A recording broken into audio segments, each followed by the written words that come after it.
Good afternoon. Thank you all for coming on this lovely afternoon, this lovely Washington spring afternoon. My name is David Viorst. I'm the Executive Director of the Washington, D.C. chapter of the Internet Society, and we'd like to thank Ari Schwartz and Bree Law and everybody at Venable for putting on this great event. Ari will be introducing the panelists shortly. This is quite an important topic, and we felt it would be important to take kind of a more forward, vital look at it that other people aren't looking at. I'd like to thank our council member, Steve Miller, for helping to put this together. And I'd like to encourage everybody to get more involved with ISOC DC. If you care about the issues facing the future of the internet, you can find us online at isoc-dc.org.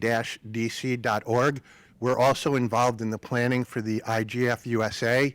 That can be found online as well. You can ask me or Steve questions after the event.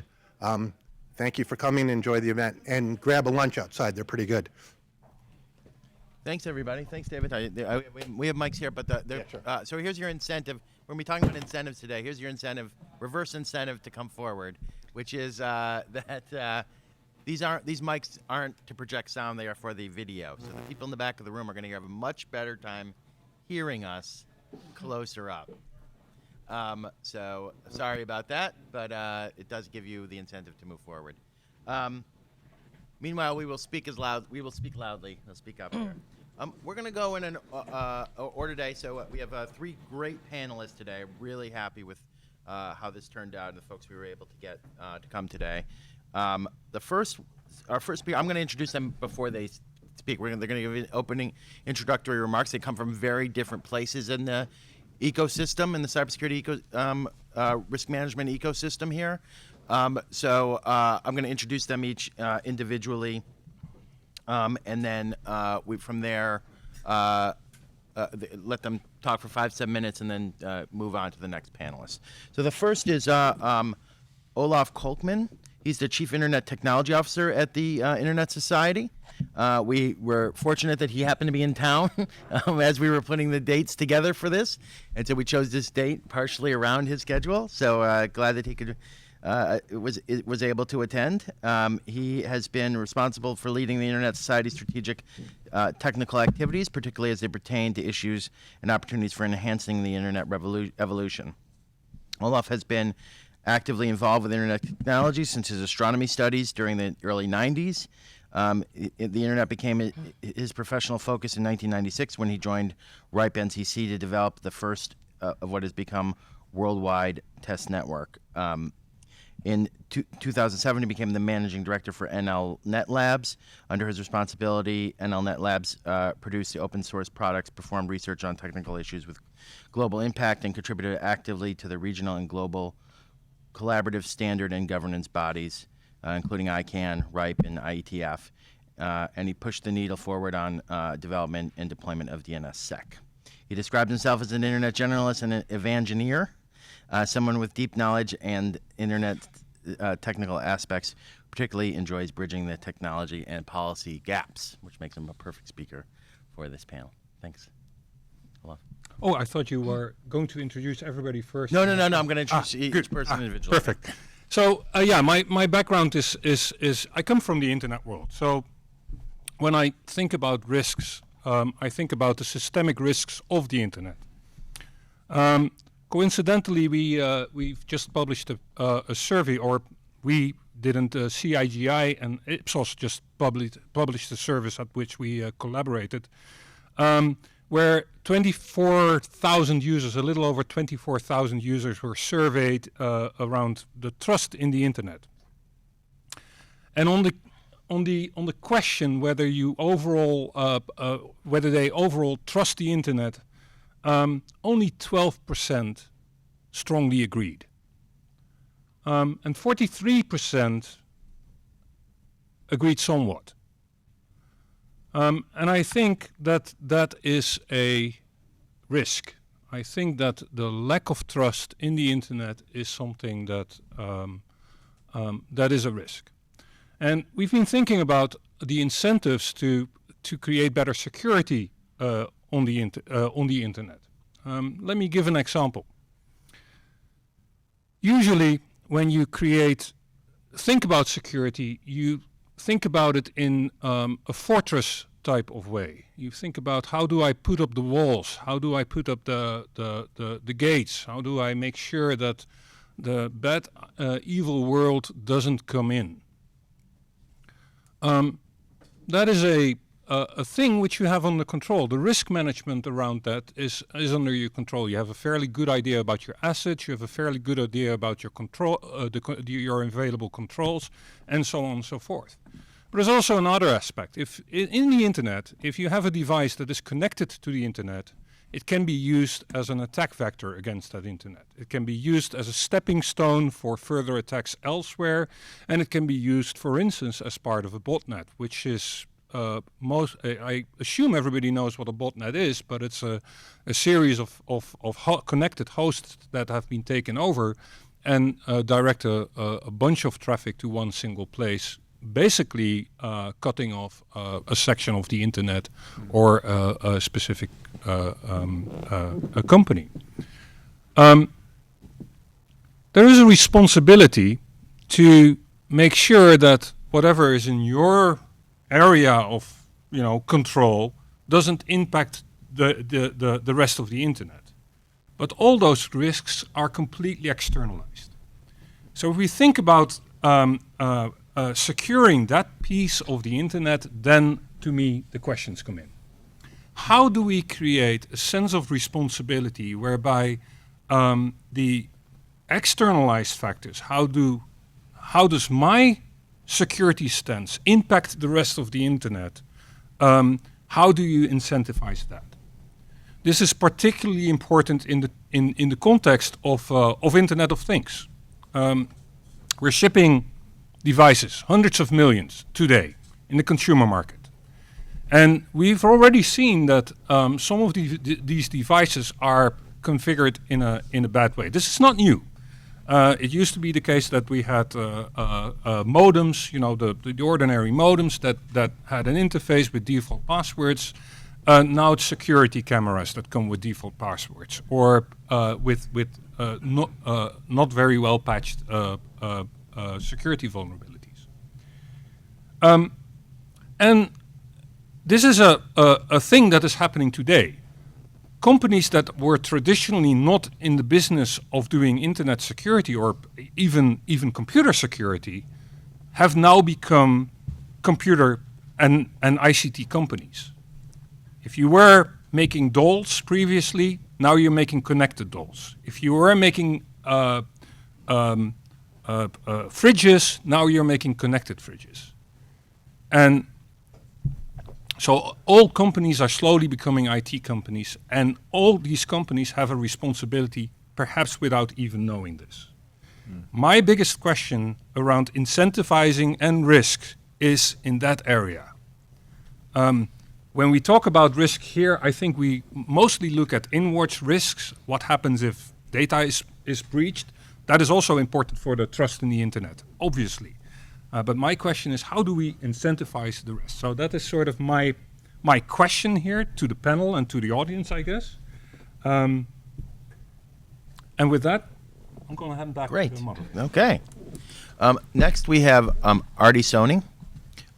Aarti is the cyber claims advocacy leader for the professional liability network security and privacy practice of Marsh in New York, New York. Aarti joined Marsh in July 2016. Before that, she was at AIG, where she worked.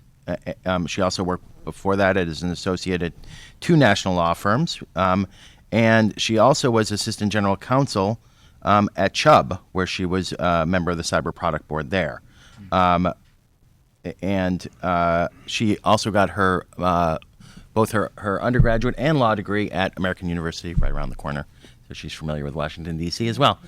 We're excited to have Aarti here because at all of these panels, insurance always comes up. So we can turn to the real experts in the room for the brokers in the space. So go ahead. Thank you, Aarti. It's great to be here.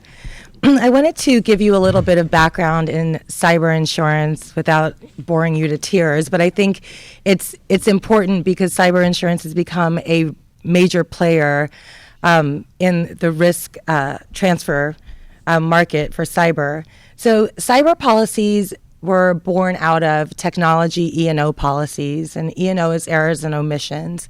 So maybe 15 years ago, technology companies saw a risk for exposure that, their systems could be, their computer systems could be infiltrated somehow.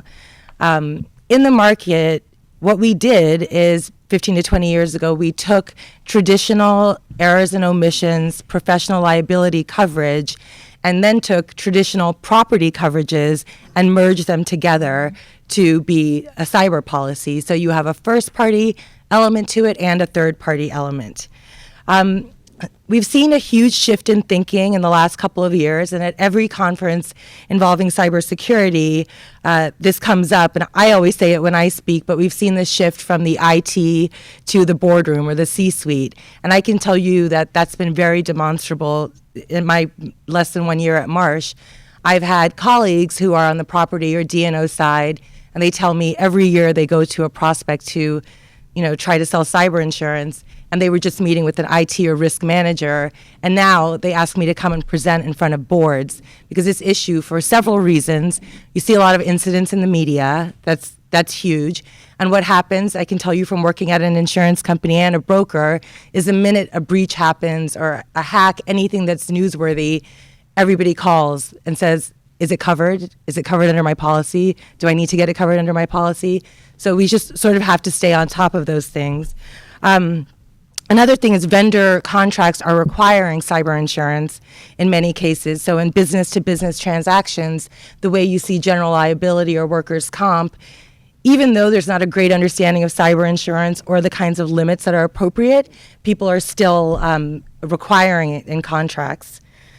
We've seen in the cyber market double-digit growth almost every quarter. Even in the first quarter of this year, we've seen a 25% growth, which I don't think there's any other line of insurance can say that. And again, I think it's based on some of these factors that there's such a trend in the industry. And I think also there's just so many commercials.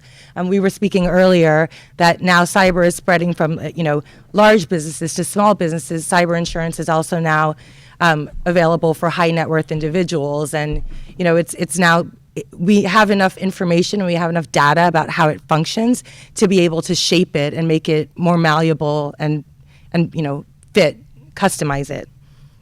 The other thing I wanted to talk about was the application evolution. So a few years ago, you would see an application for a cyber policy, and it's like, do you use Windows 96, right? It was like basically sort of trivial, and it was something that wasn't considered. Now applications are more aligned with the NIST framework. Marsh, we have our own assessment that we've designed. We've gone to all the carriers and we've said, is it okay if the prospect or the client just fills out our assessment and you use it? And we ask a lot of detailed questions. And I think that evolution is important in understanding the risk. So how it works is insurers ask for applications, and the broker will help you decide, who the best potential insurance markets are for you based on industry, industry class, size, a number of factors. And you may have special factors as a company. And then what the brokers do is we look at what the top few markets are for you and pricing and things like that. There are about 15 insurers that offer primary policies, which means that they'll write the wording and they'll take on usually the big chunk of the potential liability. But in the 10 months that I've been at Marsh, I've seen 6 new forms. What that means is players that were traditionally in the excess market are now moving to primary. What it means is more players are trying to get into the game. One of the things I do is I draft and evaluate coverages, and I'll tell you that most of these new forms have 2 or 3, shiny aspects to them to make them stand out. Most of the forms generally are pretty comparable, and what I do is I try to warehouse the best in class for Marsh clients to be able to, get the best from all those forms. But it's interesting that you see evolutions, you see new coverages, and I think some of them will probably come out in our discussion today. The other thing you see that I think insurance companies are getting right, which is relatively new, is hiring the right people. hiring technology people, not just insurance experts and lawyers.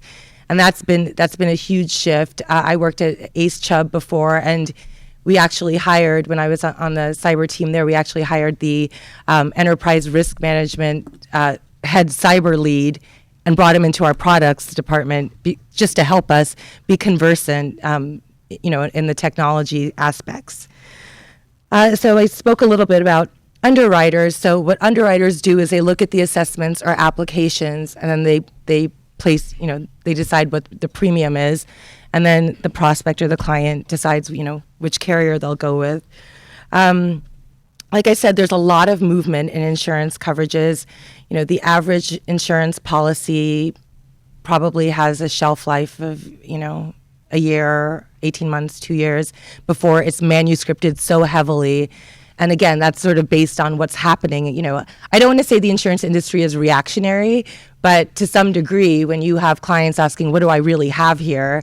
Is it going to cover what was on the news last night? You can't really say no. The other thing that insurance companies do when you see an event is, because there is so much discussion, is this supposed to be covered under our policy? You'll see either in the next, iteration of their policy, they'll either be affirmative coverage or an exclusion. So that's very commonplace. That I know it happened when I was drafting policies, that all of a sudden we're like, do we have a False Claims Act exclusion? That's not intended to be covered, which may have been ambiguous in the policy. So in that way, there is a reactionary force going on. And the other thing I wanted to mention is loss mitigation. So the other trend I'd say in the last 5 years has been, for every day there are new cyber vendors entering the market, and carriers are pairing with these or partnering with these. And some of them, what they do is they offer like a buffet of services, have somebody come in and, phish your employees, or have somebody come in and benchmark, all these different things. And they'll basically, it makes you a better cyber risk, right? So it makes you healthier. It's like wearing a Fitbit and, your insurance company tracking that. It's the same sort of thing, right? It's testing your cyber fitness. So these partnerships have been very successful, because basically you can pick from, a wide array of services for $2,000 or $3,000, and depending on how large the company is, if that can somehow translate into you getting a reduction in premium, we're talking like a big savings. So that's, we're speaking of incentives. So that's some incentivization, I guess, that we've seen in the cyber insurance industry. Thanks, Aarti. That's great. We'll have lots of questions for you coming back, because you raised about a dozen different issues there for people to think about. So last, but certainly not least, is Tom Gann, who's the Chief Public Policy Officer at McAfee. As many of you know, it doesn't say this in the bio, but McAfee has recently split back off of Intel, from Intel. So now Tom is the Chief Public Policy Officer for the newly spun off McAfee. In this capacity, he manages U.S. and international advocacy activities and partners with the public relations team to help position McAfee as an industry leader in capitals around the world.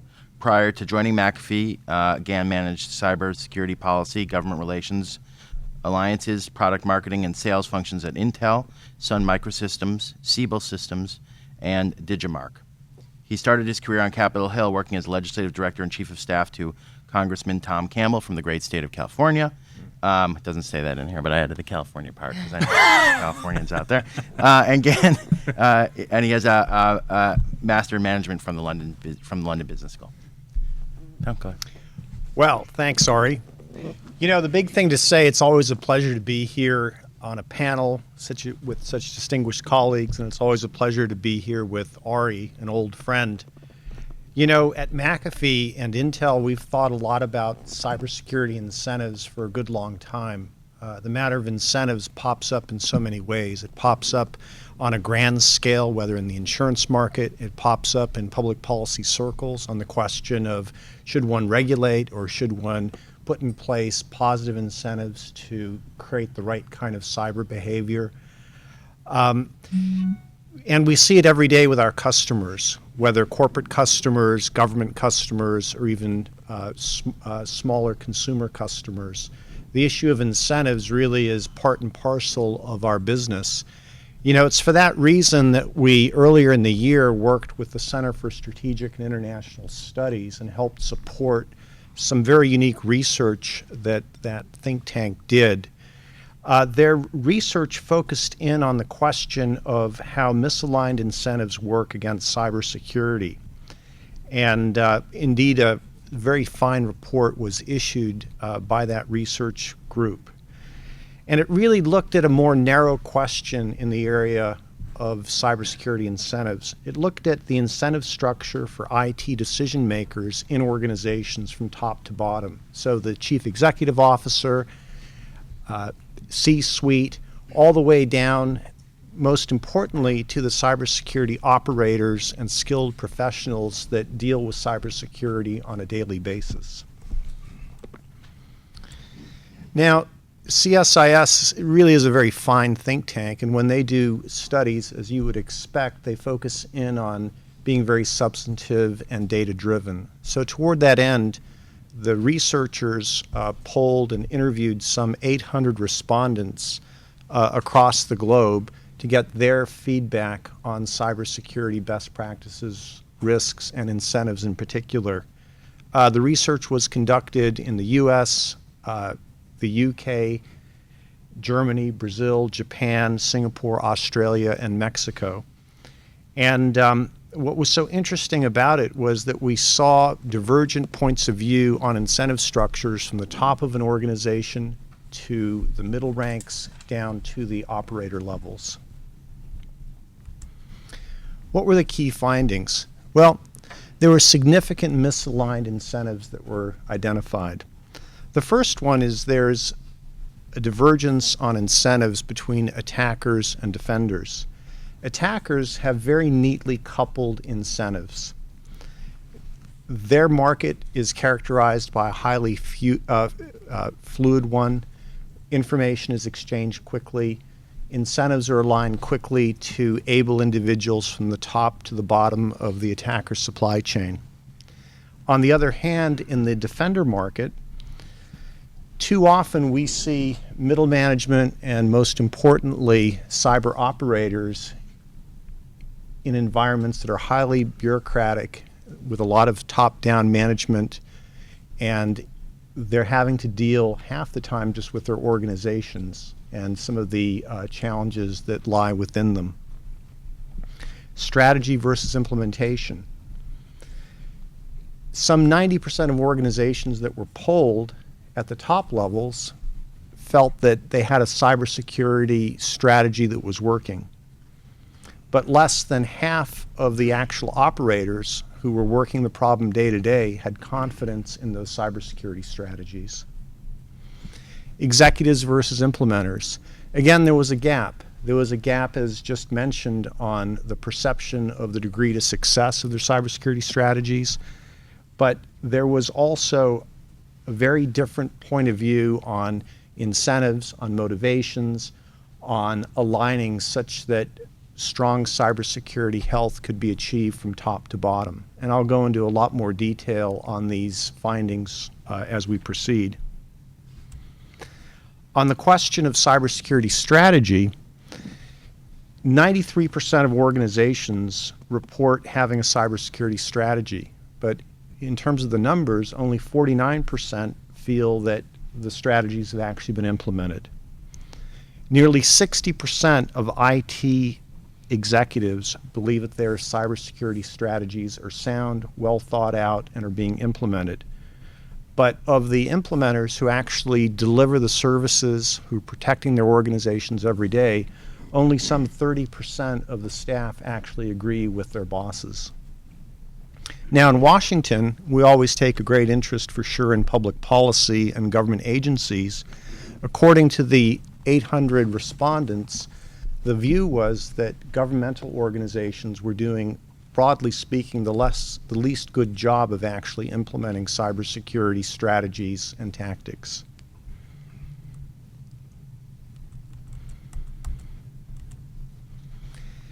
Now, some of the more interesting pieces of data that we culled from the research was the question of staff. You know, just like any battle, it's the privates, it's the sergeants, it's the corporals that win the battle day to day, particularly after strategy's been implemented.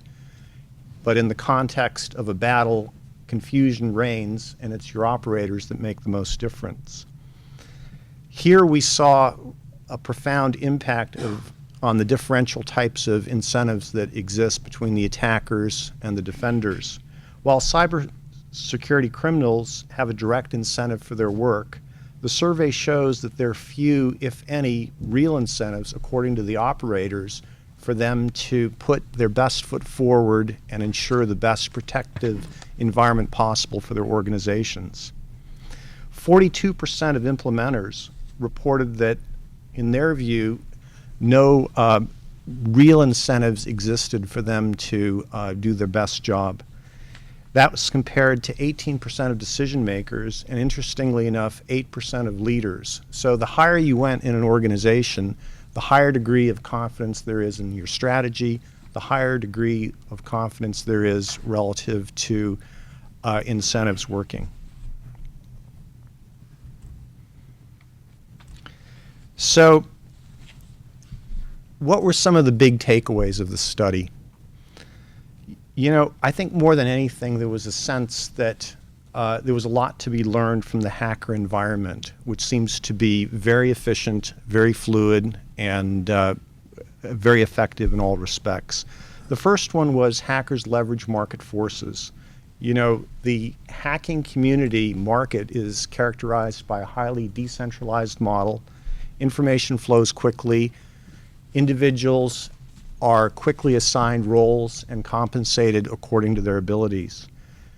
In the private sector market, we've seen, at least based on this data set, that efficiency doesn't come to play very well. What can be done about it? The research suggested that it would be a good thing to look at security as a service. Organizations should think more about outsourcing, should think more about contracting out, particularly in governmental settings, such that more competition can be introduced and more players can be added into the mix. In the hacker market, there are very low barriers to entry. If you're smart, if you're capable, if you have gumption and skill in the hacking area, you can play. Too often in the private sector market, there are barriers to entry. There are requirements for degrees, advanced degrees, further training. The research suggested that while we need to invest more in broad-based cybersecurity training at the BA and master's level, we also need to do a lot more in the area of pop-up training, cyber camps, and other types of training that can bring in talented individuals who may not have the technical background in terms of formal degrees, but actually have the skill sets and gumption to pick up cyber skills rapidly. You know, and in conclusion, the big thing that the report suggested was the need to better align incentives. In the hacker environment, incentives are clear, crisp, people are rewarded, as was discussed earlier. In organizations, too often the incentives create gaps in terms of how leadership and operational players actually execute cyber. So as you might predict, the report suggested better aligning bonuses, stock, and other incentives to middle and operational people who are on the ground actually doing the work, and hold leadership much more accountable across the board. You know, in 5 or 7 minutes, it's hard to really summarize a piece of work of this kind. I'd urge you to take a look at the study on the CSIS website. And of course, as we go into Q&A, I'm happy to dig in deeper as appropriate. So again, thanks so much. Thanks a lot, Tom. Let me follow up with you, but we'll go back down the line on the question that Olaf asked to begin with, particularly around Internet of Things, which was, you know, the main topic that he was raising. You know, from the report, what incentives do you see as being able to address some of the big issues in Internet of Things, which, you know, is the cybersecurity problem magnified to a whole bunch of new sectors, right, and new problems in the space, and how do you see being able to align the incentives in the same type of way from the report to this new area? Well, it's a very interesting question. You know, our CTO, Steve Groban, recently testified before the Senate Commerce Committee on the matter of IoT and security. The big point he made was that, look, manufacturers very often have the incentive to get new consumer products out as quickly as possible. Therefore, security sometimes can be an afterthought. So I think that his view was, and I'd concur on this, is that we need to do a better job of aligning incentives such that security and privacy are built in right from the beginning. We're not for regulation, but we do think that talking about some of the cybersecurity risks that are emerging in the Internet of Things as you go from, some number of billion of devices to, who knows, is it 5 billion devices that are connected at some point? That's a good start. In terms of the study, it didn't really look that precisely at the matter of IoT, but I think the organizational learnings on incentives can certainly be applied to large institutions that are delivering IoT devices. Right. And following up on the point of view, some point that came up at the hearing that I'm wondering about from all three of you, Aarti mentioned the NIST framework, which I'm a big supporter of, and I think actually has moved the needle quite a bit in terms of giving us something to talk about across the range of sectors that have to deal with cybersecurity issues. For IoT, for the questions that Olaf raised, do we need another framework, or is the NIST framework on track to address IoT? In other words, that was something that came up at the hearing, basically saying we need a bunch of people said we need another framework that brings together all of the people that are in the IoT space to come up with something that has to do with managing IoT security, safety, and the issues in that space, separate from the framework that can relate back to the NIST framework, but is its own separate framework. How do people feel about that idea? Do we need something separate, or is it its own, or can we work within the NIST framework and make the NIST framework work? Well, I think everything's going to feel like that, right? Like every new area is going to feel like somewhat of a departure. I think the NIST framework is really strong as it is, and it's going to have to be evolving. And I think that the IoT space will just evolve from that. From our perspective, from the insurance perspective, manufacturers have been really disappointed, I think, overall in the type of insurance coverage, available to them because of, issues like IoT that haven't really been contemplated. And I think really just, on the front end for them when they're developing products like this, to understand what their exposures are, whether they have insurance or don't. I think that's a really important element that may have been missing here. We've been strong supporters of the NIST framework. What we've liked about it so much is the true public-private partnership, the fact that it's been voluntary, the fact that it's been so flexible. It's really at its core a maturity model. We think that core framework can be further evolved, further adopted to deal with IoT moving forward. And I think that's been certainly an area of discussion over at NIST, and we have great confidence that progress can be made there. Olaf, do you have thoughts on? Yeah, I have some thoughts. There are currently, I think, I haven't done the count recently, but about 17 frameworks for IoT security and privacy. Well, but there were, 100 cybersecurity ones, and the idea was the framework one. Fair enough. The Fair framework enough. pulled them together, right? I think that when it comes to this type of norm development, because that's basically what we're trying to do collectively, we're trying to set a bunch of norms for which we say this is what we expect of each other.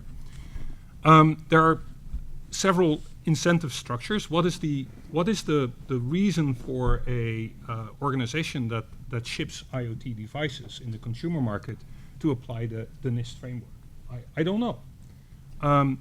One of the things that I've seen happening in the U.S. is that the Consumer Reports, for instance, are working on a IoT framework with security and privacy requirements, so to speak. That might be the right group to incentivize the consumer market. It might not be the right group to incentivize industrial IoT or smart grid IoT or what have you. Yeah. But I think that if you look at IoT, we usually talk about IoT as it being one thing. Obviously, it's not. Yeah. So I think you have to look at the area of application What groups do you need to incentivize? And how do you do that on a global scale? Because most of these products will come from elsewhere. Points. So let's follow up on that, on the insurance point, right? Artie, you said that insurance has a tendency to be somewhat reactive in this space, and it's one of the criticisms of people that hold up insurance to say that, I mean, the two big criticisms are, and you address both of them briefly. One of them is that you're not getting to the people that are actually performing the security, right? It's staying at this level of people that buy insurance and not getting deeper down. And you were saying that's changing because now boards and leadership are getting involved in security, so therefore there is a tie. But the second point, I think, is something that I know you've been working on, which is how do we get to move from being so reactive, so that I remember hearing from one of your colleagues directly, actually, that after the Target breach, a retailer couldn't get insurance unless they were encrypting from point of sale, right? That it goes down to that level of granularity, right? Like, it's not you're doing what you're doing. It's all the insurers cared about was, are you encrypting the point of sale, and the other controls didn't really matter as much. So what can we do now to get IoT and some of those other issues that we know are on the horizon, but aren't quite hitting everyone every day yet, the way point of sale hacks were 2 years ago, to come up in this stream, so that insurance can become a better incentive in this space? Yeah, I think that's a great question. I think one of the things we're doing is just listening to our clients, and it's akin to property insurance or something else, where you wouldn't insure one half of your house and not the second floor. So when clients come to us, a lot of what we do at Marsh is I sit with the property and casualty and other lines of coverage. I sit with the brokers and the lawyers and the wording people. And it actually sounds like a lot of fun, and sometimes it can be. We come up with scenarios, and then we say, who's covering this? Who's covering this? And then we look for gaps and overlaps. And then we go industry by industry. And then when we have a manufacturing client in front of us and they say, where is this covered? We have an answer. And we also find the gaps. And then when we find the gaps, part of my role is to draft an endorsement that fills the gap. But because we're a broker and not an insurance company, we can't financially back it up. So then we go to the markets. We go to the top insurer markets and say, will you support this? We've just done this recently. Again, it deals with manufacturers, and we're doing it in two areas. The first is a supply chain. Our manufacturing clients want to know, well, I know if I have a hack, it's covered. What if I make greeting cards and my paper provider has a hack? This is traditional business interruption. The cyber market has taken the property traditional business interruption, which is much more advantageous to clients, and sort of tweaked it in a way that's less favorable. And so what we're doing is we're taking it back, and we've seen a couple of markets supporting this and doing this on their own. The second area is IoT, which is when clients are saying, well, all I do is develop this product, and it's an IoT risk. Where is it covered? It's not covered right now. So again, we're drafting a policy to do that, and you'll see this. Yes. Most of those IoT manufacturers start out with an idea of developing a product, and then realize the data that comes out of that product is more valuable to them than the actual product, and that becomes the product. That's the Yeah. innovation into data companies. Are you working with some of those entities to understand whether the people you have in front of them are thinking about the data as well? So Questions going forward. oh, so Actually, Bree, can you grab the mic? 'Cause, this man in the purple shirt over there had his hand up too. So to answer your question, when we just drafted a Marsh proprietary form, and one of the things we did is we made the business interruption look more like property. So the IoT form that we're working on looks like a products form. That's the look and feel, and we're working with our casualty team to make it pick up the first party and third party coverages that are, when we put all the policies overlapping, where we see those gaps.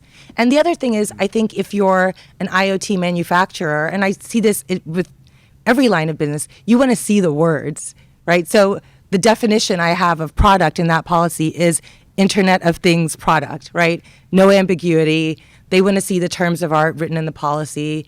So that's an important aspect as well. Can I go back to the business interruption piece? Because I see this a lot with our clients too. You know, a lot. It seems like the insurance companies basically say, but we have no way to assess our potential risk for business interruption in this space. What do you say back to them as a broker in this space to try and get your clients coverage when folks say that, right? So there are two aspects to business interruption: the financial aspects, business income loss, and then extra expenses to keep your business going. You know, expenses but for the interruption, right? And then the income loss. So one of the things that we've added, and again, this is done in a traditional property environment, is we've made the income loss something that you have to bring in a forensic accountant, and they'll look at, you know, what did you make last January? And, you know, they look at all your income statements, and, you know, they're making an estimation, but it's not out of nowhere. They're forensic accountants. And that cost to provide that, to have a proof of loss as documentation for the insurer, is a covered cost to determine that. Currently, it is not. Maybe one or two carriers. You know, we're trying to, I always do this because I call it like my moving the market endorsements. We're trying to get that to be a covered cost. So the entire business interruption experience is then covered, because I'll tell you, from the time that I've been at Marsh, this is what the clients ask about all the time, is business interruption. They feel like, from a breach or hacking perspective, that the insurance industry sort of has it down. You have a breach, the coach will call you in 10 minutes, and these 10 things will happen right away. The idea of being down, of their systems being down, seems to be, you know, much more concerning to them. Regarding Internet of Things devices, when we're talking about liability, how do we determine who that falls on as far as insurance or even holding accountable? So the manufacturer or the consumer, for example, how does the consumer update the firmware on their refrigerator or whatever? So even if there is a solution in place, how do you determine where the responsibility falls on? Yeah, so I think what we're going to see at first is, you know, when we start to see more lawsuits come out, they're sort of naturally going to be targeted towards the manufacturers, and they don't have necessarily a protection in place to even defend them in these lawsuits. And that's, I think, the first step until we see, you know, like I said, we try not to be reactionary, but until we see more, you know, the way coverage works, right? It's defense to defend the claim, and then indemnity, which are actual damages. And they may not be able to prove actual damages, but they may be, you know, like a strict liability, you know, that could be an outcome, and that will be, you know, court determinative. But at least we should have policies that can defend manufacturers through the process, or at least as an industry, we're working on that. I mean, I find the DDoS examples the case is really interesting here in the liability sense, because, you know, the person who owns a device that is actually attacking others has basically no incentive to clean it up. Right? I mean, they first of all, they have no incentive to find out that their machine, their fridge, or not even the ability. Video camera, not or even the ability. Right. Yeah. Right. Yeah. This is a topic close to my heart. I think you're right. You know, if your fridge is attacked or hacked, and it spoils the food, and your grandmother gets, you know, very sick because of a spoiled food, then there might be a liability route. But at the moment your fridge is hacked and it's attacking others, how does that work? And how do you get that all the way back into the supply chain, where in fact I think that most of these devices will run a Linux kernel, which is completely open source and has all the liability waivers. The question is, if you go down that route, will you, for instance, impact the ability of the development of open software? I think that there are very interesting questions coming up in that dynamic. So at some point, I think manufacturers have to have a number of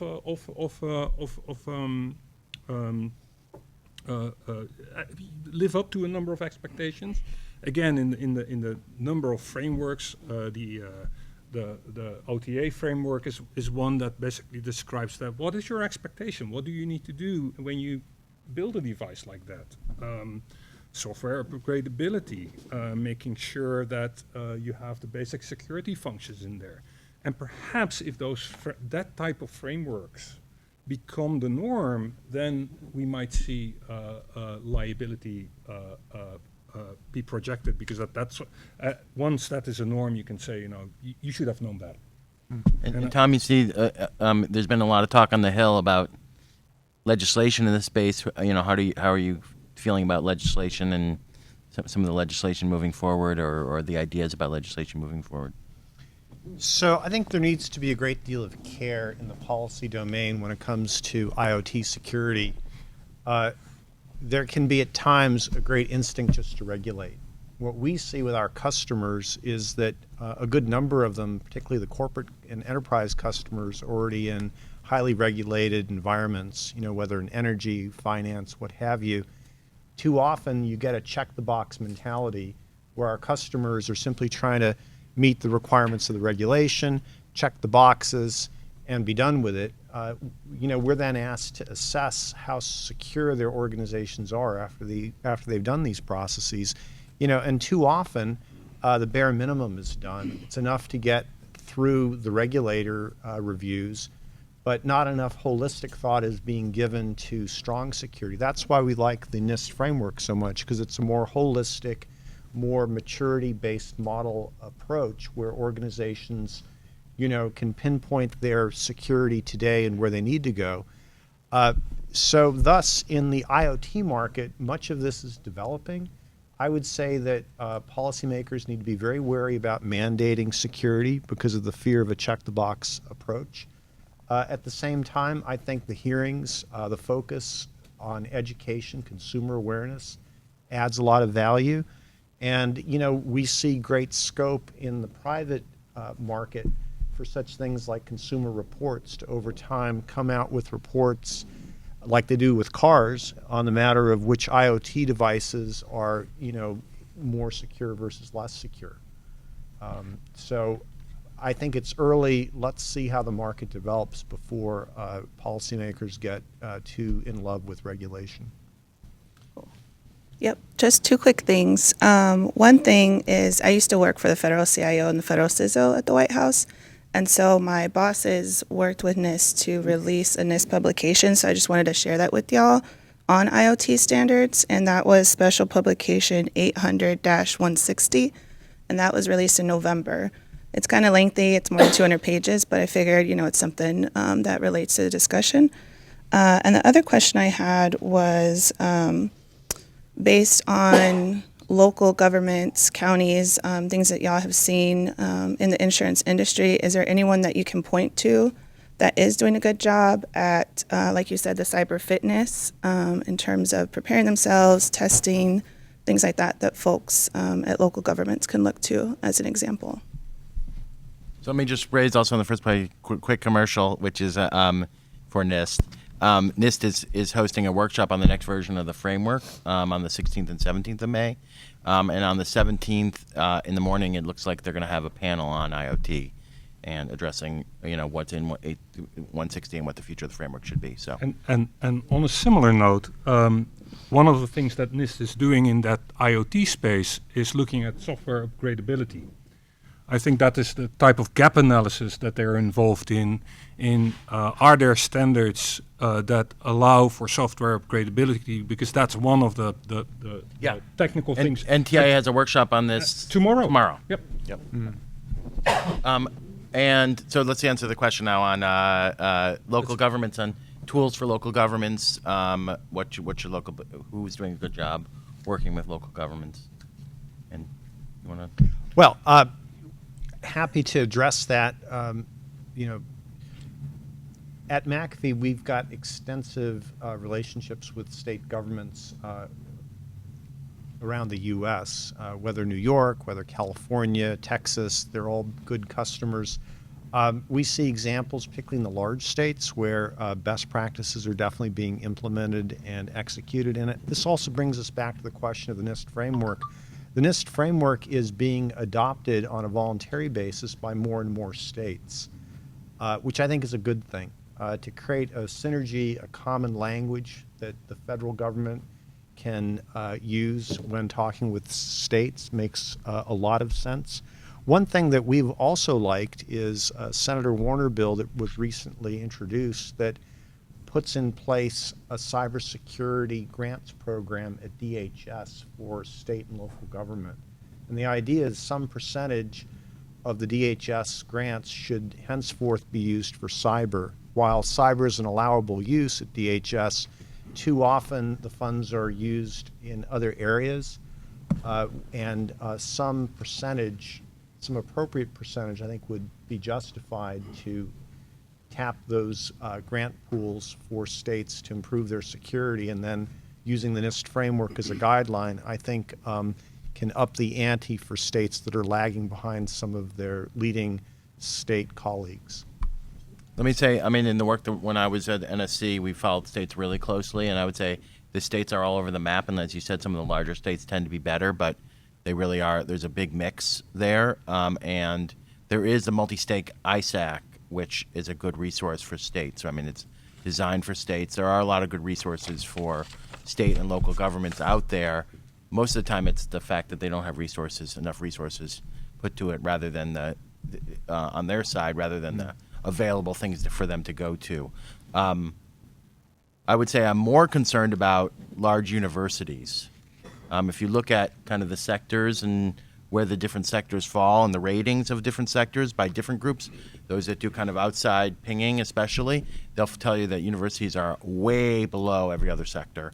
And I think the folks at the universities will tell you, and particularly the large state universities, but the private ones too, will tell you that there are not enough resources that the universities put towards it, considering the demands on the other side, which is they're supposed to both be open and doing, extensive research that lots of hackers might be interested in, and they have sensitive information on their side. So they're a big target, and yet they have very little resources to deal with it, and they're supposed to be open institutions at the same time.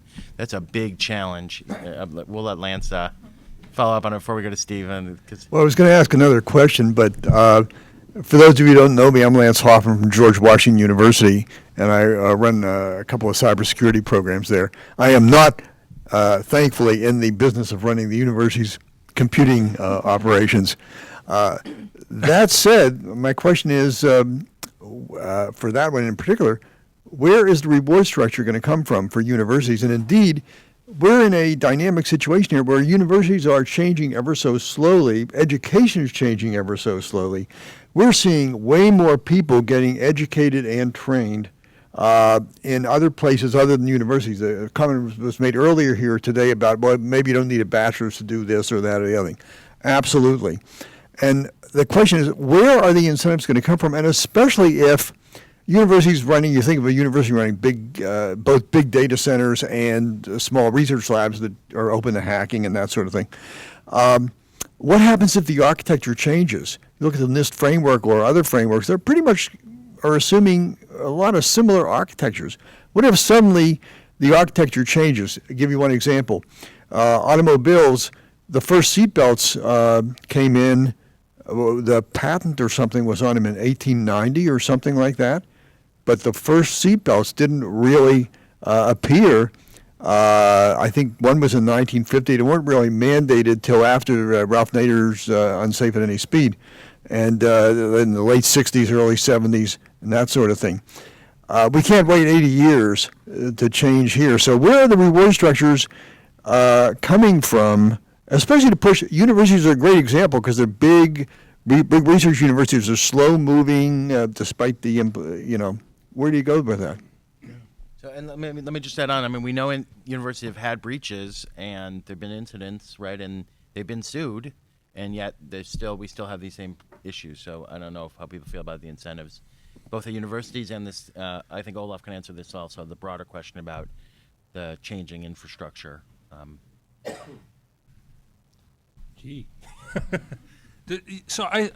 Changing infrastructure, I think we have to work with what we have. I think it comes back to, changing infrastructure. I think we have to work with what we have. I think it comes back to how do you create a security mindset? How do you create professionals, the operators?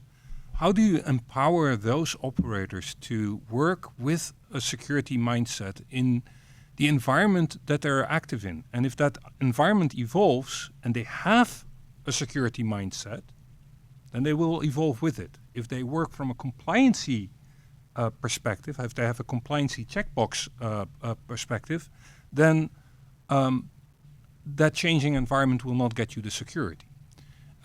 And that's sort of a question that I actually have to you two. That difference between the C level and the operator level. I believe that real security comes from getting a security mindset, making sure that the people who do the work have the security mindset. Now that is, how do you reward that? Difficult question. Is insurance actually a good driver for that? And I recently heard Russ Thomas speak about this on a conference, and he wrote about this in a blog, the cyber insurance emperor has no clothes, for if you want to look this up. And basically his assertion is, if you want to create that culture, perhaps insurance is not your right driver, because that sort of drives to externalizing risk and doesn't drive a mindset. So I wonder. I think a couple of things. I think this cybersecurity in general is so fast moving, and to an earlier point, insurance is always going to be a little bit behind. But as we see, when I worked at Ace Chubb as a counsel, and I drafted endorsements for all of the E&O lines, 80% of my work was privacy and digital technology. So the other policies were being endorsed here and there. All of the focus was every day I was endorsing policies, because every day, literally, something new was happening, and something that was a reach for, a client to ask for, or a broker to ask for, then became standard language. So, I disagree that the insurance industry isn't doing its part. They paid a lot of claims, but they're also we were talking about this earlier. There's so little data to work with, and that's a huge point. There's so little actuarial data. There's so little claims data that we literally, one of the things I do is I go to carriers and I'm like, can you give me 5 business interruption claims from manufacturers? I'm getting asked because we don't have data. We don't share data as well as we should. There are some data aggregators, Advisen, Ponemon Institute, Verizon, DBIR, where, Net Diligence, where people are starting, the whole concept of information sharing. It's so important for us, because without sharing it, without all of our carriers and brokers sharing our experiences to some degree, we can't really do any type of predictive modeling. We can't really analyze what the risks are. So I think the other thing about creating a culture, and I think this is also goes to the university's point, because I've had the exact same experience, is there's a lot of reactivity there too. I've seen universities get breached once, not by cyber insurance, get breached again, not by cyber insurance, and then when it becomes untenable, then they buy it, right? When it becomes something that it's just better to have it, and they're doing the right thing. They're doing their own, retention versus transfer analysis, which is exactly what they should be doing. But I don't think, some companies have the resources, but everyone is moving so quickly, even in terms of updating technology. I have clients all the time that say, I thought I was PCI compliant. I don't think I am, but was I when I signed, when I signed the application? This comes up a lot too, because the needle's moving so quickly. Yeah, I think if you talk about that changing environment, it's changing as we speak already in terms of evolution, not even in terms of new computing paradigms or network paradigms. So it's already difficult now, let alone if you get to new networking paradigms. Yeah? Right. Yeah, I think that's the issue in insurance, but I think that's sort of the issue for all of us, right? Is like keeping up with that. And I think clients are so concerned. I mean, one of the things we talked about and that I mentioned is, training. So for example, you've heard about the W-2 scams. It's something insurance has paid a lot of money on. So someone calls, the HR person in an organization Friday, 5 o'clock. They say, fax me all the, or scan, all the W-2s for your employees, and people do it. And people did it, and everyone paid for it, and now people are doing it again, even now. And so you can have the most up-to-date computer systems in the world, but if your employees don't know not to answer that call, then it doesn't matter, right? So those are the other things. I mean, I had prepared some slides, and one of them that I had showed your inside threats and your outside threats, and we have to address that. Most of the threat still comes from human error or human intentional behavior. And that's hard to insure against, right? Because we always say in our cyber group at Marsh, we always say, hurricanes don't get smarter every 2 years, right? So that's what we're dealing with as well. Yeah. That's a good tweet. I can't take ownership of it. Steve had a hand up for a long time. I don't know. Okay, you got it. So obviously a number of different threads here. I would love to actually take your seatbelt one a little bit further. I mean, Volvo patented the three-point harness in 1959, which made seatbelts safe and actually gave the patent away to the industry, which is, a great lesson if you look at open source and the like. Nowadays, you look at NIST cyber framework, which I think is important to point out. You've been raising it quite a bit here. It's not intended to be taken verbatim. Just because compliance with the cyber framework does not mean that you're secure in any way. To your point about you can check the boxes, that doesn't get you to the secure point of view. That's why seeing the awareness level being risen as far as cyber governance, boards being aware of insurance and the risk management now from a holistic approach is so important. I do want to go very briefly back to Olaf's, one of your very first comments about do you trust the internet?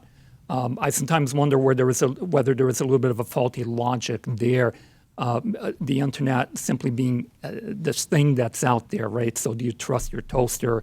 Well, maybe it's harder now just because your toaster is plugged into it. So can we get to a trustworthy internet, trustworthy network, without a trustworthy computing platform espoused by Ron Ross at NIST and others, just because that becomes the challenge in and of itself? So trust is it's a social term, so to speak. The question is around this. Trust is a matter of walking on the street and knowing that there will not be a piano falling on your head, so to speak. That's a matter of trust. I think we need to get to an environment where there's a reasonable balance of security versus threat. And if you look at that survey that I pointed to, people don't trust the internet enough to do their business there now. People feel, let's see, I don't have that number written down, but there are a good number of people that do not feel comfortable to buy things online. That's a situation that we do not want to be in, I think, as a society. I think we want to be in a level where things operate on a scale where there's little threat. There's still threat, but it's all manageable. So that's what trust is about. If you then look at security, building in security, at the Internet Society, we look at this in different levels. Network, trusted networks. Trusted networks means there is no, you cannot trust the internet. It's packets can drop from a CIA perspective, confidentiality, integrity, and authentication. It doesn't really work. But we want to make sure that packets go from one end to the other end in the internet. Things like naming and addressing and routing come into play there. You need that. Then, if you look at the internet as a system, you have these end systems, and I want to talk to you, but I don't know who you are. How can I trust you? What are the things that on global scale make that happen? Think of PKI, and also think about transport layer encryption. Think about the encryption to give us the privacy. And then you have the user trust. How does the activity or inactivity of individual users or entities or hosts or Internet of things that connect to the Internet impact the trust on the Internet, and how does the Internet impact the trust in these environments? And I think that is what we're now talking about. How do you make sure that the behavior of these entities at the edge is such that they don't impact the trust of the Internet, because data breaches get less, because every time there's a data breach in the news, people go like, for good reasons, by the way. How do you make that environment better? But also, how do you make sure that those individual actors that don't deploy a virus scanner and therefore get a botnet infection don't impact the rest of the Internet, whereby you get DOS attacks? So, complex environment, I would say. Whether you need a full trusted computing stack in order to solve that, I think that ship has sailed. I mean, let me come at trust a different way than to pass it on to Tom, which is, it used to be that security companies would have to dig up the worst case scenario stories to get people's attention to cybersecurity. I mean, and it's not an exaggeration. I mean, now all you have to do is look at the front page news. I mean, it's not right. It's all right in front of us. It's all out there. You don't have to scare people. People are already scared. I think right? that is, and that's what getting back to trust is, that balancing point. I don't know, Tom, if you have more to. You've been in the industry that whole stretch. So I don't know if you have more thoughts on that. Getting to that point back of equilibrium where there is trust. So I think when McAfee was founded some 25 years ago, the big issue was dealing with one or two known viruses, right? Within viruses, I think viruses every day, at our labs. So as the virus landscape and attack vectors has increased, as the sophistication of attackers, going from hobbyists to criminal organizations to nation states, has expanded. I think at the same time, public awareness has changed. The target attack, any number of attacks have been front page news. I think the challenge today for the security industry is no longer the matter of awareness. I think it's the matter of keeping up with the hackers. What we see is an innovation curve where a new point-to-point solution is brought to the market, oftentimes at the edge. Innovative companies, small companies. That solution can work for a period of time. An example would be sandboxing. That was all the rage for a few years. Then what happens is the attackers are out innovating too, and they're developing new attack vectors that can get around those new defenses. And then you see the utility of that solution starting to decline. And then there's a need for more innovation. So I think where we're going as an industry, our big argument at McAfee is we need to continue the innovation. We need to continue driving point-to-point solutions. But where we're putting most of our focus is on interoperability, creating environments where we can bring in for our customers any number of point solutions from any number of vendors in a very open interface kind of environment, so that our customers can innovate progressively, hopefully as fast and eventually faster than attackers. But make no mistake about it, for maybe the next 10 years, we see the advantage being on the attacker side for many of the reasons we've discussed today. Okay, thanks everybody. This is a great discussion. I have 2.5 questions, and so they're sort of unrelated, but they came into my mind listening to the discussion. The first one we haven't talked about yet, which is we had the CISA bill about going on 1.5 years ago about information sharing, and I don't think that the result has been what people on the Hill expected. I don't think that the government resources, to put it mildly, the government resources and the information the government can bring is not really being used by the private sector, and I wonder whether there's a way to improve that. Like, what can, besides the NIST framework, which is a public-private partnership, what can government do to help incentives, help the private sector sort of bring, information sharing is maybe one step that it may be not so dramatic, but is there more steps that can be taken? So that first one is information sharing. From the point of view of vendors, internet infrastructure, DNS, and insurance. Like what kind of information could be shared to help that? The second one is about liability, and we touched on that briefly in the context of IoT liability. But more broadly, if you're a producer of anything, right, there's this concept of tort, right, civil harm caused by neglect. And for a variety of reasons, I mean, if you're in the C-suite and you're producing something, that's an incentive not to get out there and ship a defective product, right? Well, the software industry has always been exempt from that for a lot of historical reasons. We can talk about them. There's stuff out there on that. But as the damages and the claim and the claims and the damage caused, the harm caused by defective software increases, is it time to look at that? And obviously, the individual players in the market don't want to be held liable because they never have been. But is it time to look at maybe at a cap, some sort of way that isn't onerous, to sort of bake liability into the system? In other words, again, from the point of view of the vendors, from the internet infrastructure, DNS, and from insurance, how would you like to see some liability for some vendors who, this whole culture of ship it and then patch it later, right?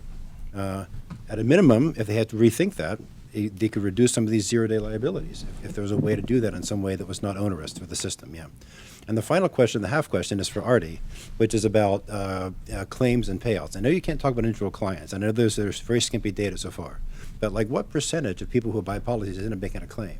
And of the claims you get, can you do this in very general terms, like what's the main kind of claim you get? Is it, is data theft? Is it, ransomware? Is it, stoppage of, what is it? Like what is the basic picture emerging of how this insurance market works? Thanks.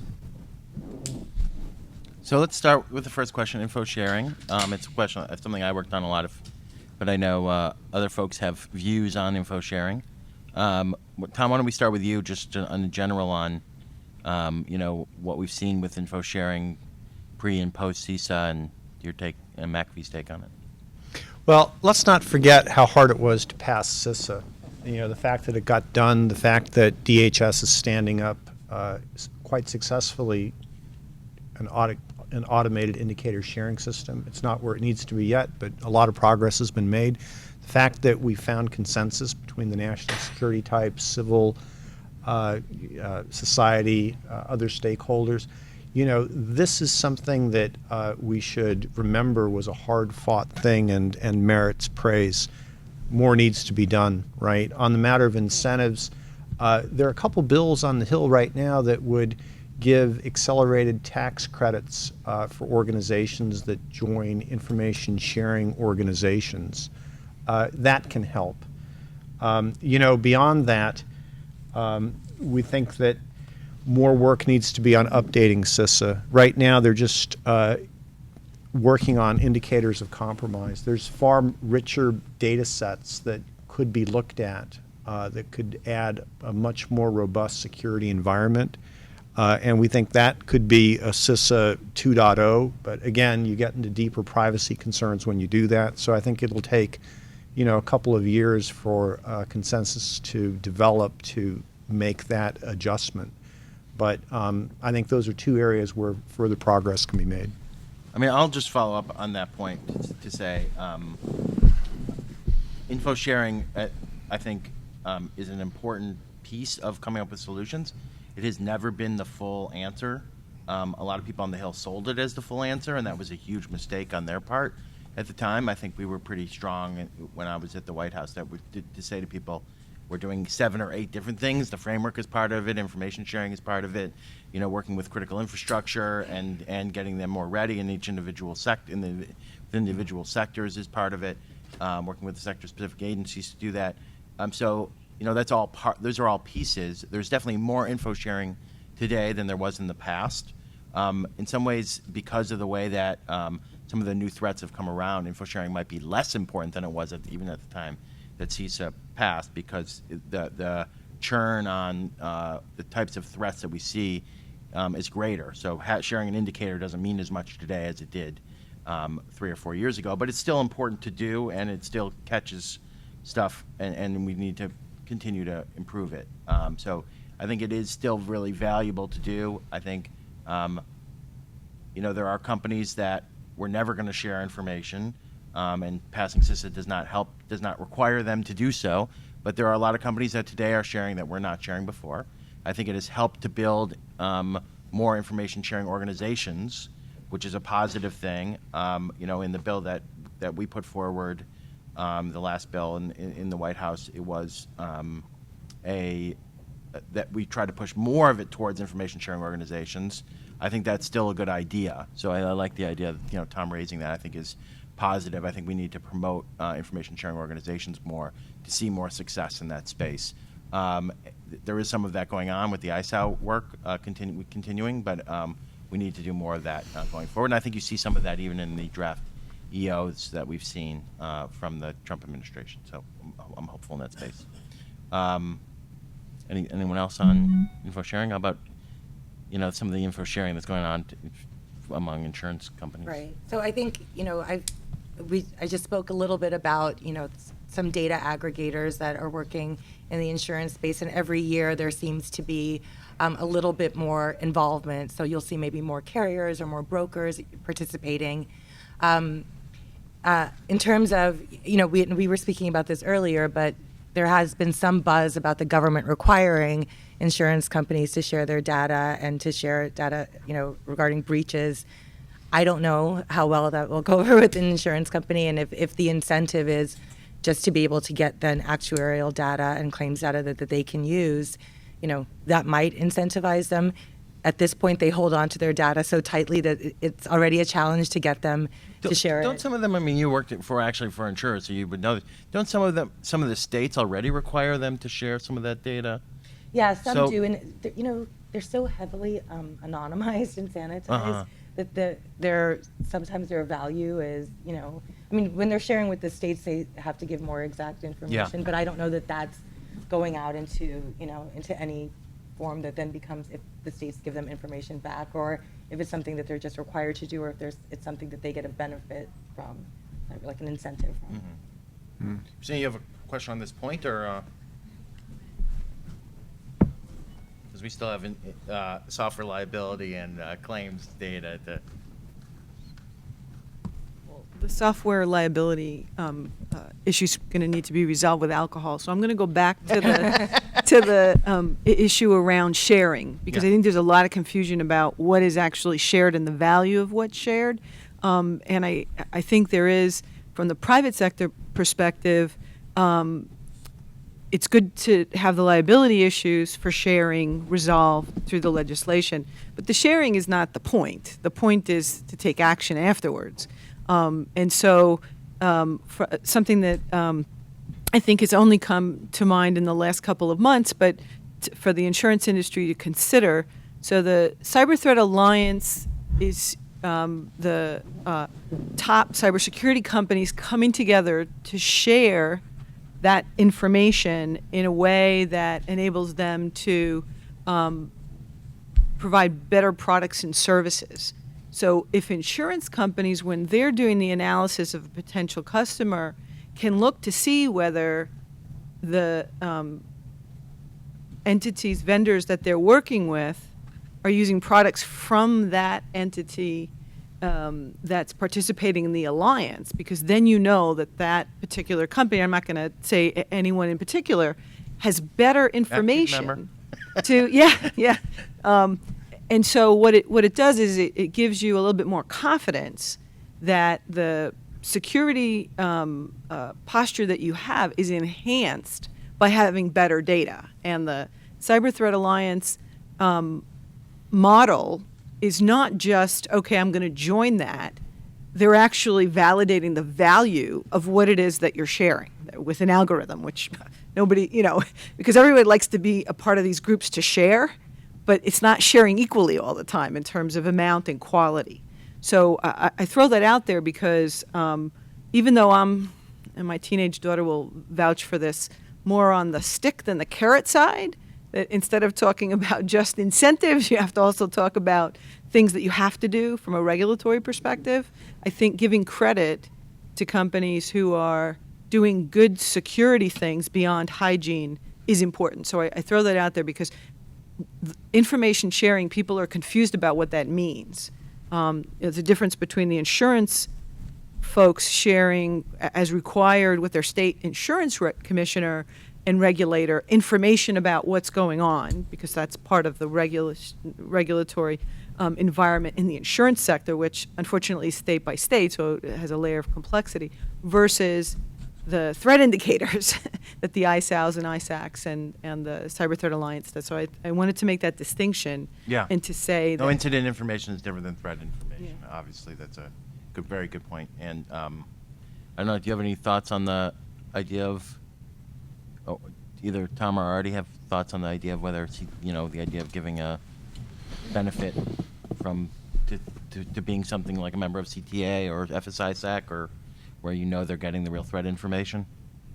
I think from a carrier perspective, I mean, most of the vendors that they use are heavily vetted. I've been in the process of kicking them off, bringing someone else in.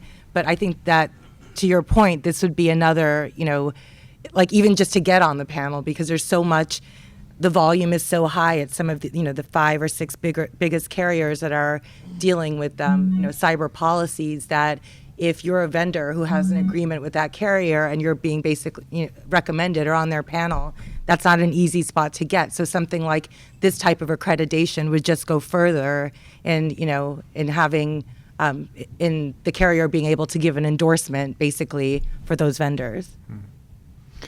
Well, on the matter of CTA, the Cyber Threat Alliance, it's good of you to bring up that organization. So the big objective of CTA was to get over really an incentive problem, and that was the incentive challenge of being a free rider.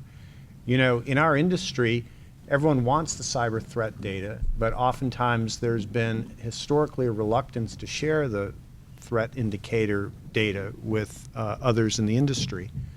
So, not to paint a bleak picture, for years, there's been quite a lot of sharing among cyber companies, for sure. But the real objective of CTA was to directly get at the free rider issue, get companies bound together, in effect create an MOU amongst the companies to share threat information for the good of all.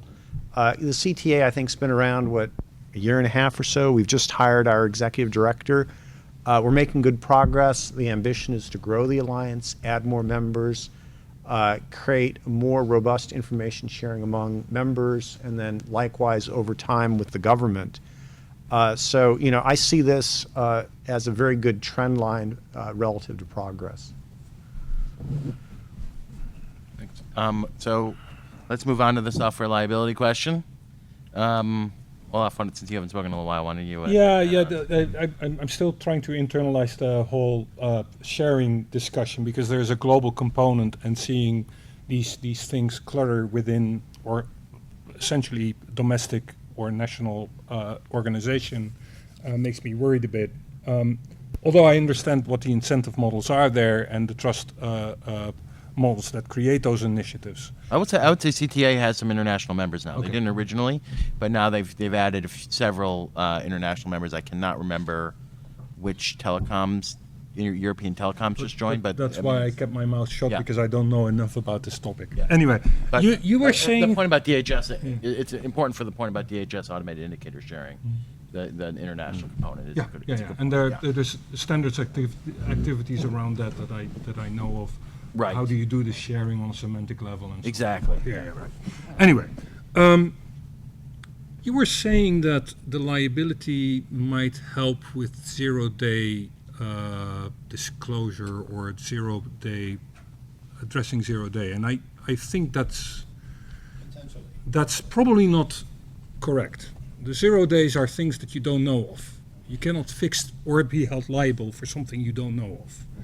What I do think is that we need to get to a norm where we accept that if there are bugs around that have been around for quite some time, and frankly, most of the bugs that are used, I think you can confirm that most of the bugs that are used to actually break and enter are bugs that have been around for ages.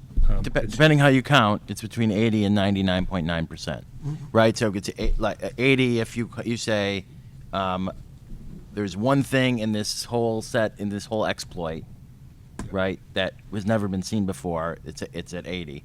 But if you count, you needed to go through steps 3, 4, and 5. which have all been seen before, in order to do step 6, which is the new thing, right, then it's 99.9%, right? Like almost every attack is in order to has to be, yeah, exactly. So I think that is where that liability question might come in. If there is a norm that accepts that, if there's known stuff out there and it's been there for years, why isn't this fixed? I think that is the moment where tort and liability questions might come in. But I do think that you need to have a societal norm around that first, because otherwise, juries will probably not say, we understand this. That whole system, again, I think once you are at the end of that value chain, there might be questions around how does that interact with open source? Because most of the at least in the consumer industry, I would say most of the supply chain there is based on open source. SSL, DNS, IP, all these stacks, the whole Linux kernel is essentially open sourced with waived liability. So how do you address that? I think that has to do with ultimately the manufacturing, the manufacturer taking responsibility for upgradability, for making sure that there is a reporting infrastructure, responsible vulnerability reporting infrastructure in place, and so on and so forth, so that at least once those things are in place, I think you get to a place where a manufacturer might actually be able to defend itself for downstream bugs that are still existing. The idea isn't to have the trial lawyers chasing after the software vendors, it's to have the software vendors understand that they could be sued, to take a little more care in introducing new products or that kind of thing. Well, I think that usually the software vendors are, if I look at the open source, they're pretty responsive. If there is a heartbleed, it was fixed in no time. But it's really upstream where things become complicated. Somebody who is not in the business of doing IT, who needs a stack on a play doh, they will go to the market and might get themselves something that is years and years old and not upgradable. And I think that is where the real issue is. Tom, do you have a response on software liability? You're both software makers and security people. Well, look, the big thing about the software sector is that our product life cycles are really, really rapid, and there's a lot of competition. So I think if you impose that kind of, liability, you may indeed increase security, but there's also the question of the trade-off of what does that potentially do to innovation. Does that push out your product life cycles from 3-6 months, even real time more and more, out to a more traditional kind of time frame of 18 or 24 months? And, what does that do for consumer satisfaction? So, I think there's a balance that policymakers really need to consider. So we still have this. Yeah, go ahead. And another aspect, like these things are being updated for 6 months or so after they shipped, and after that it's done. The people who do the product updates are moved to a different product, and these things are not maintained anymore. I think that's the same with other consumer products. So freeing up those developers to not do the security stuff elsewhere will, if you have to put them on the product, keep them on the product. Innovation speed goes down. So yeah. David's on this point. Yeah, sure. Okay. It seems that in terms of liability and in terms of the IoT, one of the big gaps is in accountability and attribution. Yes. And if those were more clear, there'd be more incentives for people to buy insurance. How could something like, and it seems like in the corporate environment you described, it's less fluid than the hacker environment. Those things aren't really as fluid as they would be. When you say attribution of the attacker or attribution of the supply chain? Attribution in general, in terms of if there's a cyber breach, right? You want to know who the attacker is, you want to know what the vector is, you want to know what the vulnerabilities were that allow the attacker to attack. execution, and it seems like they're not as fluid. And it seems like there's not as much accountability, thorough accountability in attacks. And it seems like that gap would lead to less incentives for people to be proactive.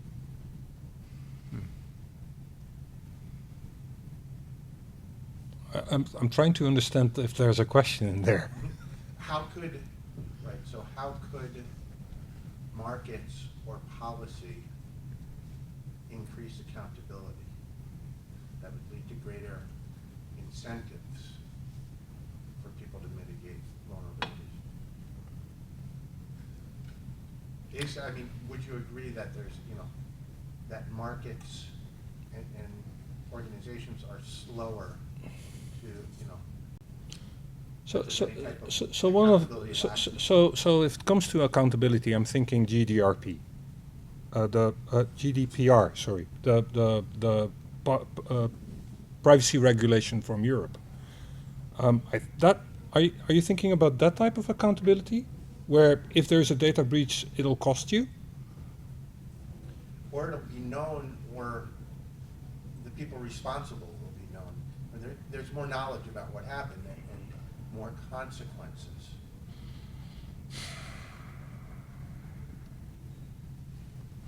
I mean, from an insurance perspective, basically, if it's a third-party complaint, it's based on the allegations. So unless there's there's a lot of exclusions to the policy, but a malicious or intentional act, the accountability may not ever be determined, but insurance might pay anyway, right? So I don't know how much of a factor it is, again, unless it's like a rogue act or an intentional act from an insurance perspective, because, they're not, unless it's litigated and it comes out, it's not something that insurance is necessarily looking to, right?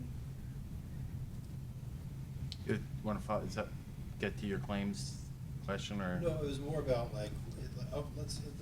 you can't talk about specific clients, you know that, but of the entities who've bought cyber insurance in the past, 5 years, what percent have actually had a claim or a payout? Is it 80%? Is it 10%?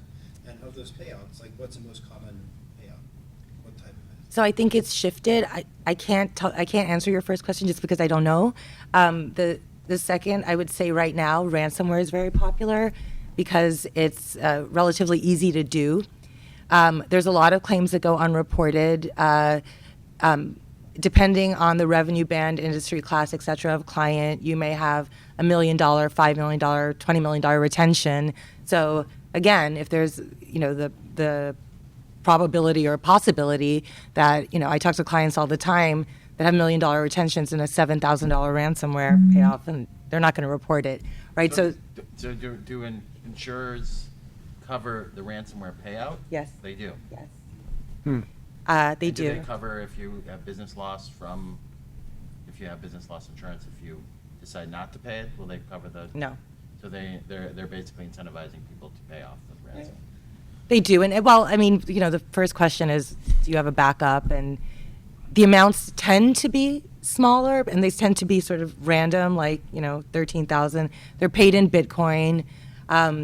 There's some, I guess there's an honor among thieves that if you paid a ransomware to someone once and that they'll let your systems go after you pay it, and then they go to the next person and they do the same thing. And, it's a bit strange, but ransomware, like I said, I think it seems to be, we always use the kids in their basement thing that seems to be the trigger. We have seen ransomware attacks by states and by bigger actors, and some that I think are particularly troubling are ransomware attacks against hospitals. And you can imagine, waiting for a surgery, all your information is tied up. That there's some, like I said, that have taken a more disturbing trend. I'm looking at my insurance coverages here. Business interruption, we've seen some claims. I think what's preventing us from seeing more are the waiting periods. And what is a waiting period? It's how long your system has to be down before insurance will pay. 6 to 12 hours is the average in a cyber policy.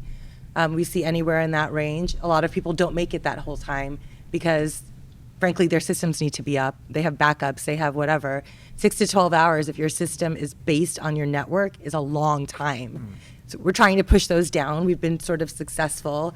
But, there has to be, I think, theoretically, at least carriers believe some sort of waiting period. Breaches, as I mentioned before, they happen in varied amounts. The average breach costs about $4 million, again, depending on your retention point, depending on number of records. I would say that the cost that hikes up breaches, from a first-party perspective, are PCI, payment card industry assessments. Those are covered under insurance policies traditionally, and they can range anywhere from a couple of dollars per card to $50, $60 per card. So that's another thing you see. And then, again, just because you have a data breach, it doesn't mean that you'll have third-party claims, but you may have regulatory claims that are also covered under insurance policies. But the standard breach response is, a coach, notification, credit monitoring, crisis management, call centers. Those are little variation among the top 5 or 6 cyber policies. Can I just ask if I heard you correctly? Did you say that your policy would cover the payment of the ransom, but not the business losses associated with a refusal? It's not her policy. She's a broker. I understand, but the policies that they're vending would, but not the business losses associated with a refusal to pay the ransom. So it depends. Usually, so it's called cyber extortion is usually the term in a policy. Now, cyber extortion can be paired with business interruption or something else. If the trigger, there are 2 triggers in an insurance policy for business interruption. One is a security incident. If the security incident is a hack, a DDoS, right, network security failure, privacy failure, it usually will not include a cyber extortion. And the second is system failure, which again, there's been some hesitation in the markets to accept. That's, we always give the same example. The janitor, is sweeping and unplugs the plug to your whole system, and it's just an unplanned outage. Something happened. So that is the other trigger that not all markets accept, but that's the other trigger. If you're the I think it was NASDAQ, a rat eats through your wires. You'd be amazed what system failure can encompass. But that's the second trigger usually for business interruption. And sometimes because it's less predictable, the waiting hours period is longer. I had a question. We're kicking around the terms like accountability and regulation as far as the commercial side of the house goes, but how do we hold the government accountable?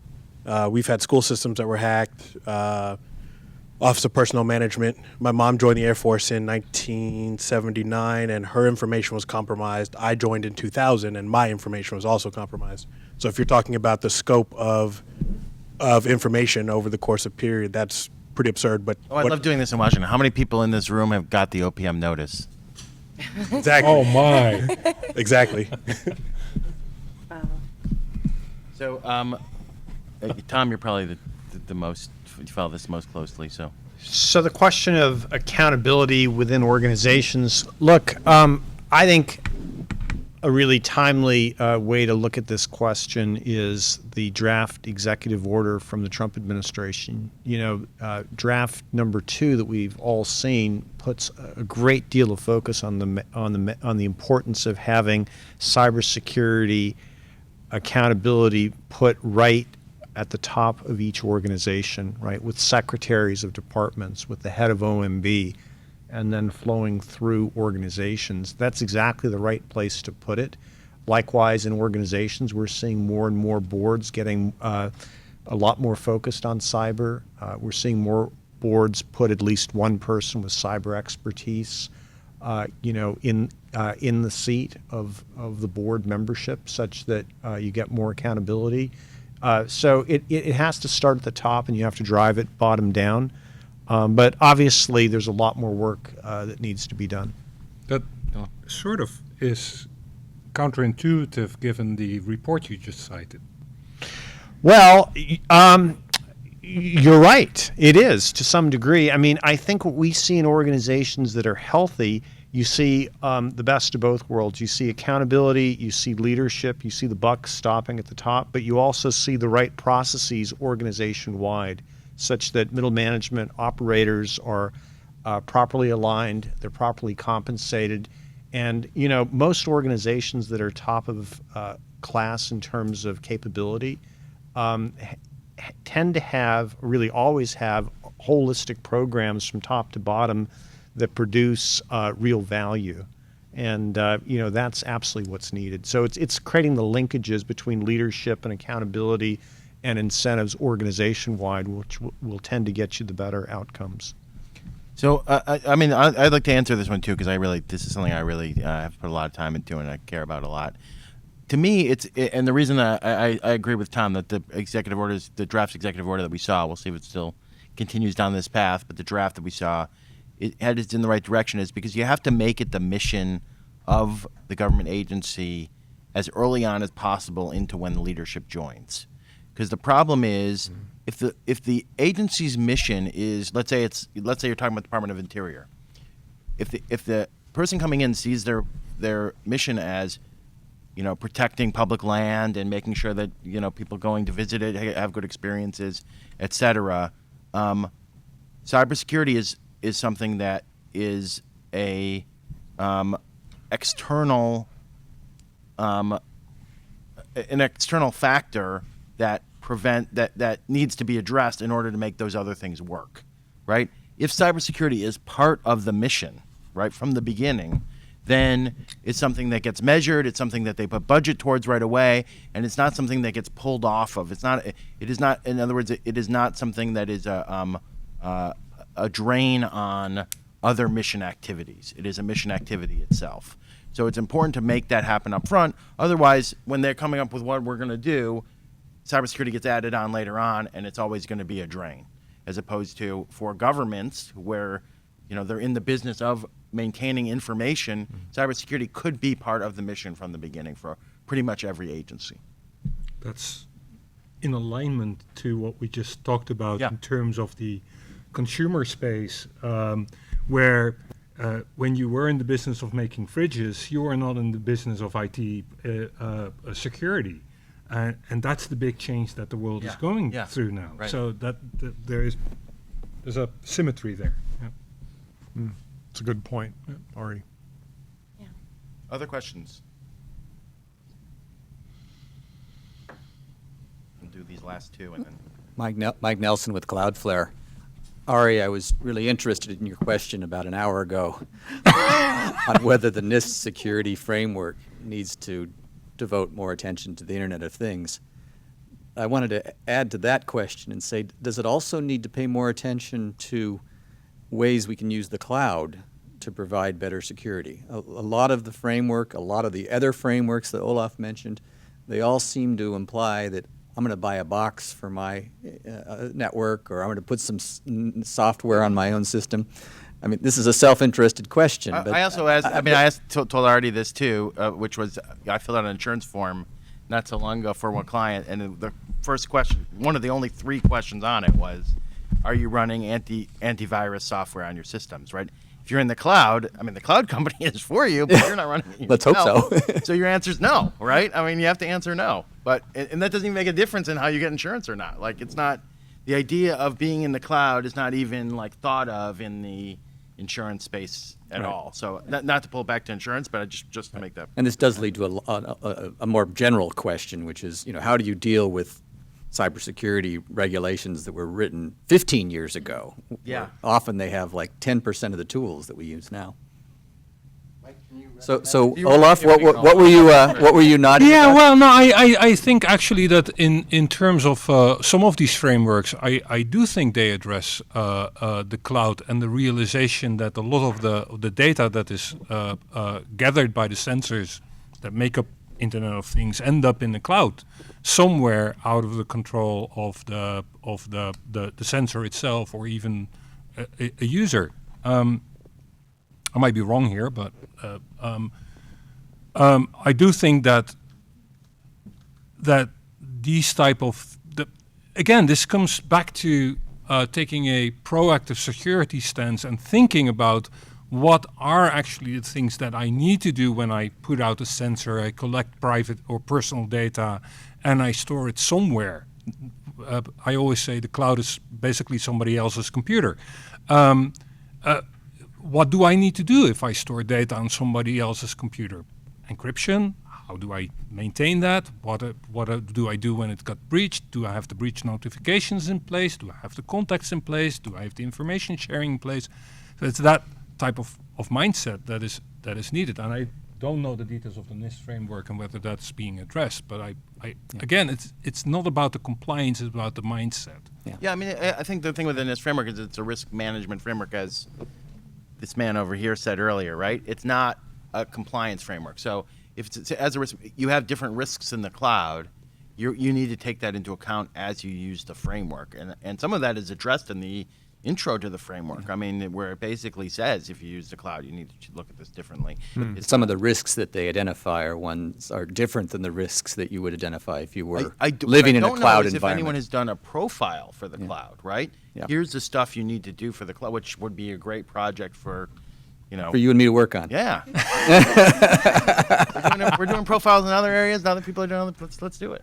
But just to get back to Olaf's point, we do have to worry about people on the Hill who are writing regulations that are just completely devoid of any realization that the cloud is part of the solution of securing the Internet of Things. That's the big risk of regulation in general. You're regulating for today and not for tomorrow. With yesterday, right. I think that is the big risk. I think it's a tool in the tool bag, but use it very, very carefully. Yeah. Final question here. Oh, sorry, that's pressure. On the issue of government accountability, how do you think of policies in place that the government are using that could possibly actively work against network security? And because Ari's on the panel, I just have to ask about what do you view processes like VEP reform in this debate? You meaning that is a separate question or related to things that work against security? I'll just say as part of the general discussion, not actively working against. So, yeah, well, I don't know if you want to talk about the balance. Anyone here wants to talk about balance of, or I should take that on. Anyone want to pick up the? I'll do it first. I'll go you first, go first, then I'll down. So let me start with VEP, and then I'll go into the other question. So, I mean, I think the fact we are hearing that VEP is still going forward in the new administration, which is good. So this is the vulnerability equities process, which is part of what the government does when it finds a vulnerability, and in the process it goes by which it makes decisions about whether it's going to disclose it to the vendor that had the vulnerability or not. I think it's interesting in the context of the software liability question, which is you give these software these vulnerabilities over to industry, and industry doesn't have to necessarily do anything with it, right? So we don't know the whole process of whether the companies have acted on it or not, if the government turns over something to them or some researcher turns something over to them. I think in terms of the conversation here, there is this question about whether they take an action, and then there's another step to it too, which is we also know the biggest weakness is actually people aren't patching, right? The reason that you have 99.9% of incidents that happen where they're based on some kind of known vulnerability is because people haven't patched that vulnerability, right, or taken steps to prevent it as the controls say you should. So it's like one step in a long chain, right? The vulnerability disclosure piece of it is one step in a really long chain of making a difference. So there are people out there who've worked in the intelligence community in particular who say, this is the VEP is a sideshow. It's not, not really that helpful for security. We're talking about very few numbers of real actual vulnerabilities being patched, and when they do, people don't act on it. That's true, but on the other side of it, it is, the way we're going to get better at this is if we fix vulnerabilities faster, we start to get to the point of being able to automate fixing vulnerabilities, and then people actually patch them, and we automate the patching too. We have all that becomes automated. We're going to be in a much better space. That's not today's world, but it could be the world in the future, and so we have to start moving down that path to get there. I think VEP demonstrates that the government understands that worldview, right? And I think that's a positive thing. So that's my kind of very, very internet society view of why you should be supportive of VEP. And then in terms of this question on things that work against security, I mean, there's always this balance of, I put it as convenience, right? Doing things for convenience sake, doing things for privacy, and doing things for security. Sometimes, very rarely, all three of those things align, right? Sometimes privacy, most of the time cybersecurity and privacy align, actually, 90%, but there's sometimes where they're diametrically opposed. And a lot of times convenience and security or convenience and privacy are diametrically opposed. But you got to get to the balance point where those are the right things. And I think from a government perspective in particular, but for companies too, right? Citizens or customers in the company space expect you to be able to do all three. So the question is, how do we get to the best balance of those three things where we're doing all three of them at the same time and coming up with the best answer? That's not all. You're not always going to be able to pick, something that falls dead center and solves every problem. You're always going to have to give a little bit on one side or the other.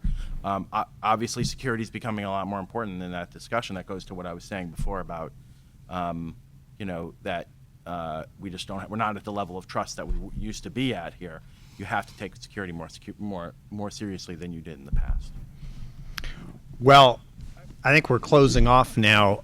So let me make a little quip. I mean, either is a cup half full or is it half empty? I mean, look, here's the big thing to remember. And when I see Mike Nelson here in the audience, I remember that you had worked for then Senator Gore on some of the original ideas supporting the growth of the internet, right? And then you had worked in the Clinton White House. And when I go back to Sun Microsystems, back then, some 20 years ago, the question on the table was, would the internet be based on open interfaces or not? There was also a question of, would the internet actually produce digital commerce? So now you fast forward 20 years, and you've seen this incredible growth of the internet economy, right?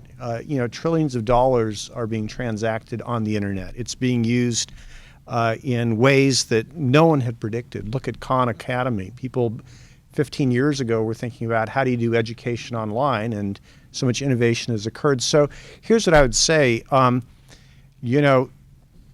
that innovation, even though security hasn't been always up to snuff, I think was still worth it. There's a need now to catch up, but we're really only 20 years into this cycle. There's a lot of progress still yet to be made, and if the rate of innovation that we've seen in the last 20 years continues and speeds up, particularly on the matters of security and privacy, I think we're going to see a very, very full cup at the end of the day. Final words from either you two? A little over time, but. No, actually, those are perfect last words. Great. Well, thank you. Thanks, everybody. Thanks for coming. Except that if you ask a physics person, is the cup half full? Water? Air.